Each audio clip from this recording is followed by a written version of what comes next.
Hello, and thank you for joining me today.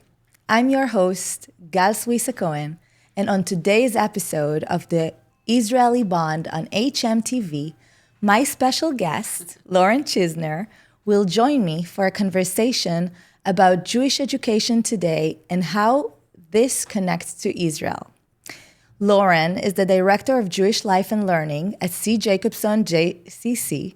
She spent the past 29 years in the field of Jewish education, working in synagogues on Long Island, and 19 summers as the Director of Jewish Life for URJ Crane Lake Camp. So thank you for being with us today, My Lauren. pleasure. So happy. So let's just dive right in. Tell me, what led you become a Jewish educator? Is it something you always wanted to do, or is there any event or someone that affected you deciding to go into this direction? Definitely. For sure, my parents and my grandparents had a strong influence on me on becoming a Jewish educator. To be honest, first I wanted to be a rabbi. And I knew really at my bat mitzvah was when I realized that, like, wow, I really enjoy being Jewish and want to share that.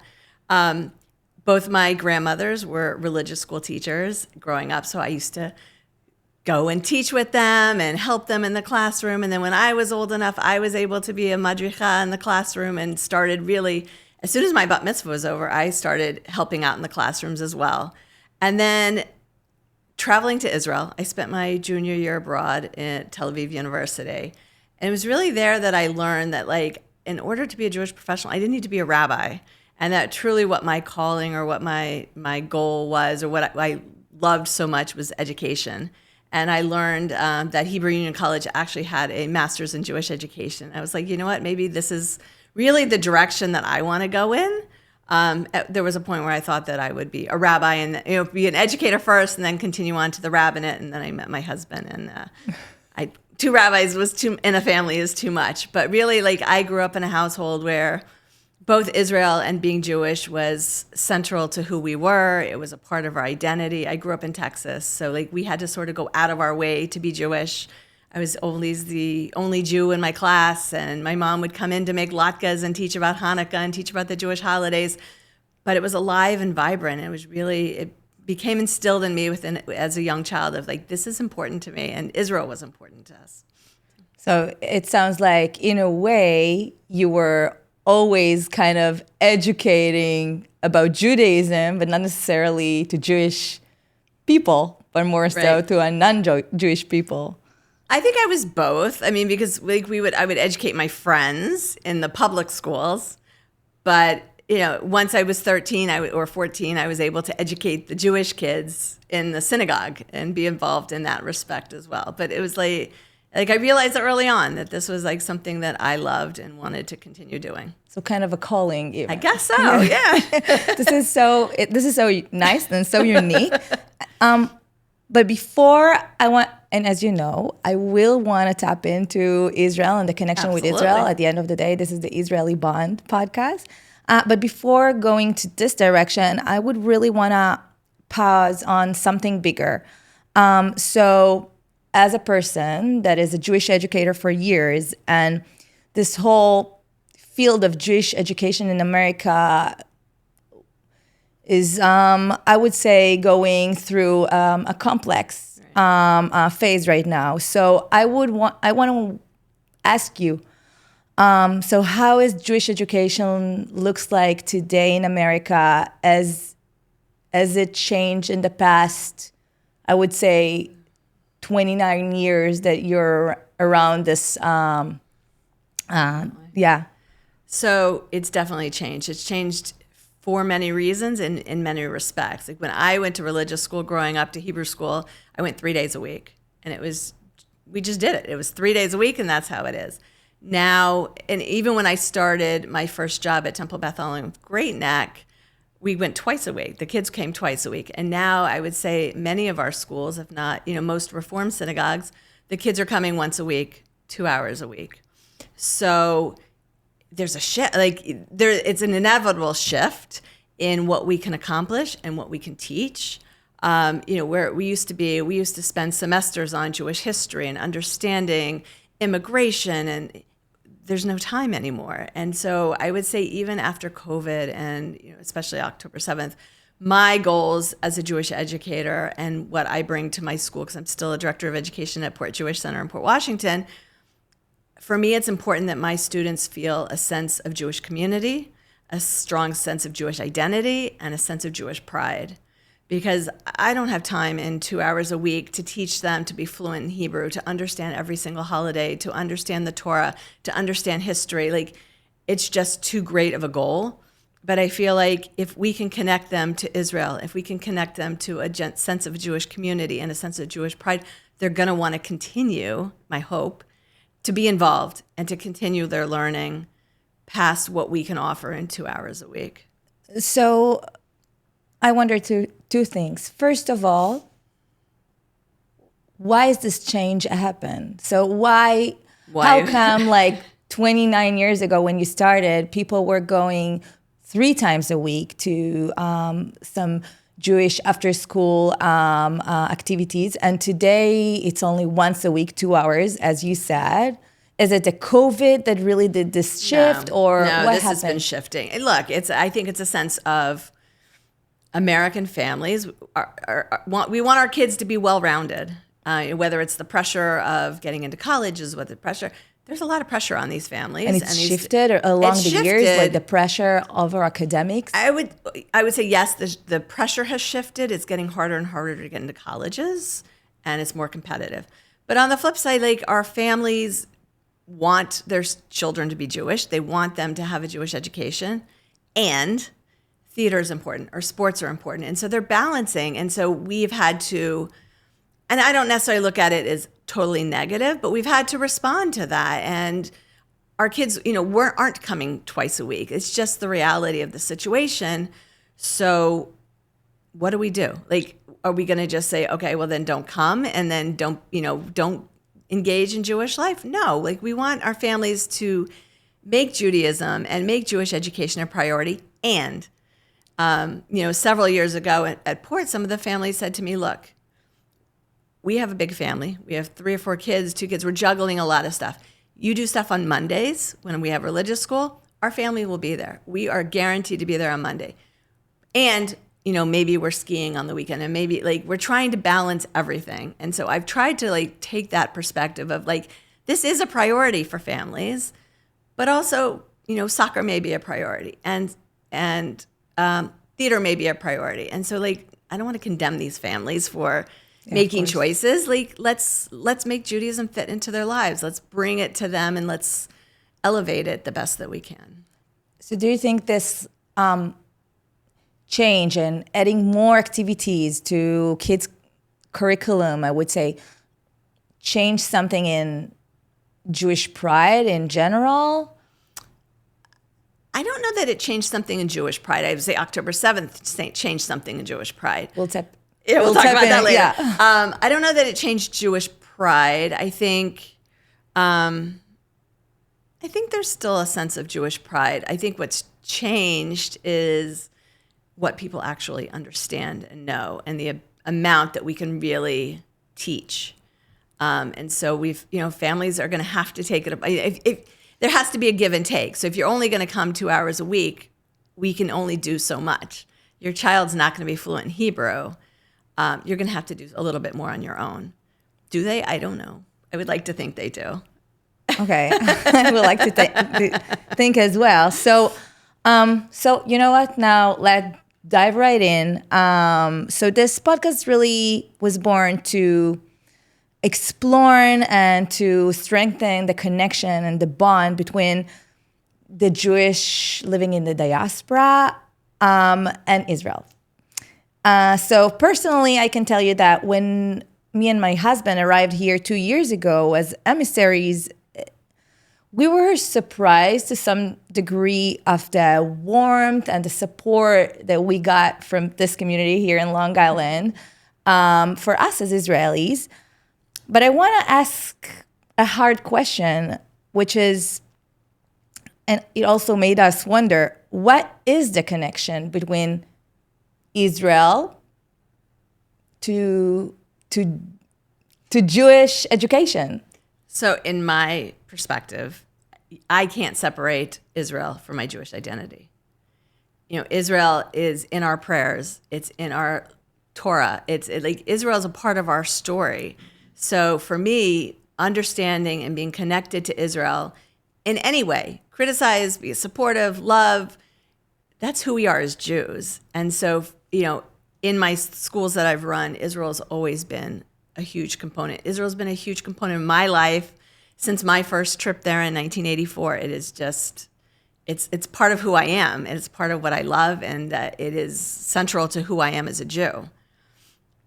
So personally, I can understand that you really connects to that. But do you think that today, or not even today, generally speaking, do you think that you can be Jewish without having any connection to Israel? What do you gain, or maybe what do you lose from this connection? So I personally don't think you can have. I think you have some sort of connection. It may be a very loose connection. You may never have been there. But maybe you feel like when you hear Israel on the TV or on the news that like there's something there. There is. Like whatever your relationship with Israel or lack of, like there is some connection to Israel as the Jewish homeland, and as a Jew, that is, it's part of who we are. I would say, some people obviously have closer relationships. Those who have been there, who have Israeli friends, who have Israeli family, who are connected more.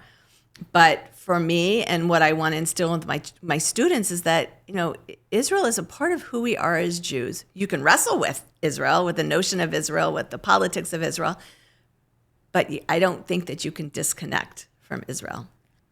I ran recently to this new term called Israelism, a term that I've heard in a podcast of two Gen Z Jewish actors, and they were talking about Israelism, which is in a way a term that really differentiates Israel from the Jewish identity, meaning that they talked about how they feel connected to their Jewish identity, to Jewish values. They like keeping the Shabbat and everything that comes with Judaism, but they don't want to be recognized with Israel, hence Israelism, like making it separable. So first of all, how do you feel about that? And do you feel that maybe this is, and I'm going to be a little bit hard on you, but do you feel that this is in part a part of an educational failure to these girls, Jewish educators, like 10 years ago when they went to Hebrew school, or is just a reflection of the world that is changing? I think it's both. I mean, if you want to talk about, and I've heard this for years now, even before October 7th, that you didn't teach me this, we didn't learn this. But if you think about the majority of our students who come through our religious schools, they come through bar and bat mitzvah. And then the parents give them a choice, and maybe they continue on to Hebrew high school where we can delve into deeper issues. Maybe they don't. The vast majority do not. And you can say the same thing for our camps. Like they come up through 13, 14. So I feel like I may be a little defensive as a Jewish educator, but I also recognize the flaws that we have. Like, yes, Israel education for much of my life growing up too was about, I call it flags and falafel, like the amazing things of how perfect Israel was. On the one hand, you want to give our students a foundation of understanding Israel so that then when they're emotionally and ready, they can grapple with the imperfections of the country. But when you leave your religious school at 13, you're not necessarily ready to really delve into those issues in the same way. So I would say, yes, we were a little flawed. And our kids are leaving us. They're also not developmentally ready to really talk about the intricacies of Israel. I will say that I think we've started earlier and trying to present Israel in a more nuanced way, and delving deeper into the conversations. But again, we have 2 hours. So 2 hours up until the age of 13. So the times that the students that continue on to high school, maybe you're having those conversations, but the vast majority of our students are leaving with what they leave our synagogues with a pediatric knowledge of Judaism. And not just of Israel, it's of Judaism altogether. They've got the basic understanding, but they understand that how to light the candles, but not the why to light the candles, or why how to sit down for a Seder, but not why. And I think the same is true with Israel. We just can't delve into it in the ways that we need to. I think we're trying to change. We're trying to respond. But again, you can only talk so much to a 13-year-old or a 12-year-old about the realities or the complexities of Israel, which is why we've started programs like Project Israel, and we have Witness Project and all these other programs that we can really engage in deeper conversations and present multiple narratives. So you're saying there are a few things to it. First of all, the way that we've educated in the past about Israel, which was more so not complex as it should be. Yeah, right. But also like the age that you get them. So at the age of 12, you can get into this very complex discussions. So it leads me right into October 7th, which is this day really changed. I think it changed the lives of a lot of Israelis, but like all the Jews around the world.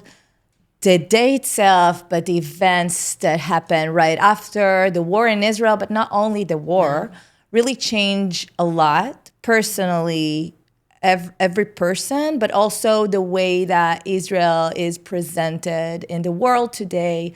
And again, this is maybe why we hear all this Israelism and all this,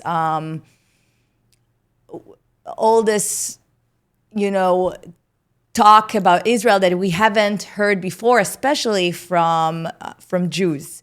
So I want to ask you, did October 7th change the way you educate for Israel today specifically, and how did it change it?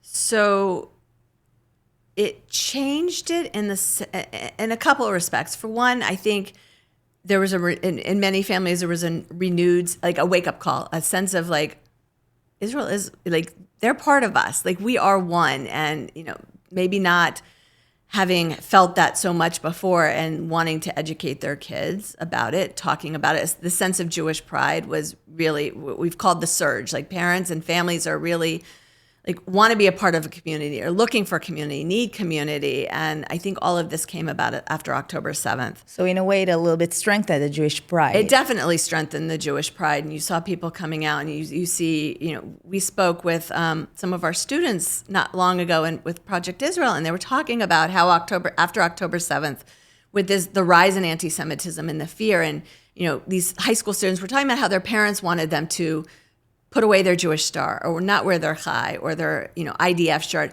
and the kids were like, no, like we have to be proud, we have to stand up, we're proud to be Jewish, we want to wear our stars, we want to be proud of Israel and connected. So it's been a struggle, I would say, with different generations, but at the same time, I would say that many of our students didn't feel equipped with the tools that we haven't provided in our synagogues for whatever reason. We can go back to when, leaving at 13 years old, or, that we were teaching the flags and falafel, but they didn't feel equipped to defend Israel, speak up. And so it's led to positives and negatives, really. So have you had parents maybe coming to you and asking you to talk a little bit more or a little bit less about Israel because of what happened after October 7th? Can you? Both. So right after October 7th, I had parents telling me they didn't want the war discussed. They didn't want any fighting discussed. They didn't want the word hostages discussed. Which is exactly the opposite of how that Jewish education evolved. Exactly. Well, or this is exactly how Jewish education evolved, that we didn't talk about these things, and it was only the positives and the app ways and the positives and not really the realities. And so, I tried to adhere to that, but then I realized that we were actually doing our kids a disservice. And I said to parents, like, I understand where you're coming from, but your children are hearing, whether they're listening in the background on the news, whether they're watching something on social media, and our synagogues or our schools and our clergy and our educator are safe spaces. And if they can't ask the questions to us and have conversations, they're never going to have it. And if you're not speaking with them, then we're actually doing them a disservice. And I kind of went against a lot of the parents, and especially, I would say at camp, I always start with the questions that the kids are asking. I want to start where they are. So I don't want to offer, after when the hostages were taken, going into graphic detail. But if they had questions, I wanted the questions answered. What is the hardest question that you had? I remember probably a third or fourth grader coming up to me and saying, like, will any of the hostages be returned alive? And like the reality of that was like, I didn't know how to answer, at that point, what was going to happen. What was his age? It was either 8 or 9 years old. Oh. Young. Yeah, so very like, young. so for a parent telling me like this, and the parent that didn't want the mention with 5th graders, these kids are hearing. Like it is so hard to pretend that our kids are not hearing what's going on. And I don't think that we do our kids we're not helping our children if we're sheltering them completely. I mean, we want to keep them safe, understandably, but at the same time. And then with the rising anti-Semitism in the schools, they're hearing things there as well. So. Yeah, this is really interesting. So talking about parents, and I want to wrap up with that. So if we have parents today that are listening to this podcast, or any caregiver for kids or young adults that really wants to strengthen their connection to Israel, but doesn't know really how to do it these days without like the extracurriculum, they don't have maybe Hebrew school anymore, what would you suggest them to do? First of all, travel to Israel. Go as a family. I mean, to me, the best way to educate about Israel is connections with Israelis. That's why, to me, in my opinion, our Shin program is crucial. My students in my school, I think one has been to Israel out of my entire population. We've missed a whole generation of students between COVID and October 7th that are not traveling to Israel.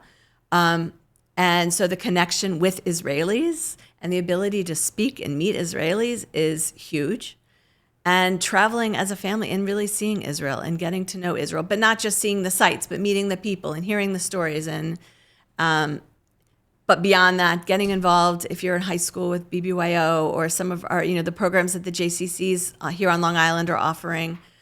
But also, in following, like watching who you're following on social media and really looking beyond the headlines and understanding and looking at who your resources are, There's a lot of good out there of people that are sharing facts and stuff, but there's a lot of misinformation out there. And so as parents, we have to watch and be aware of what our kids are reading and following. But to me, the best way to educate about Israel is to spend time with our delegation here on Long Island, all of you, or traveling to Israel. Okay, so for our listeners, I want to say that this is part of this podcast is a part of the delegation of the Center for Israel, the Randy Wolbaum-Malinsky Center for Israel, the Sid Jacobson JCC. And like to conclude this, so you're saying either go to Israel and meet with the Israelis, and if you can't go to Israel currently, so please connect with as many Israelis that you can find. You can find it in this program, in all the JCC's great programs here in Long Island. So this is a very good advice. I want to finish with 4 very short questions. Okay. Please pick whatever comes to your mind. It's gonna be different from before, so you couldn't be prepared. So, okay, first of all, hummus or falafel? Falafel. Eilat or the Golan Heights? Golan Heights. What is the one thing that you would import from Israel to America? And it could be like a person, a food, or a behavior, whatever. Chocolate spread. Wow, okay. And what is the other way around? Something that you will import from America to Israel? Target. Yeah, definitely. I agree to that. So thank you. Thank you. Thank you so much, Lauren. And if you like to learn more about the Randy Wolbaum-Malinsky Center for Israel at the Sid Jacobson JCC, or to discover more ways and opportunities to collaborate with us, please feel free to contact us by email rcfidirector@sjjcc.org. And thank you for tuning in to this episode of The Israeli Bond on hmTV. I appreciate my guest, Lauren Chizner, for sharing some insights about Jewish education today and the connection to Israel. If you enjoyed exploring the information, history, and stories in today's conversation, be sure to check out our other podcasts on hmTV. Please subscribe, share, and stay connected for more engaging conversations. Until next time, take care and be well.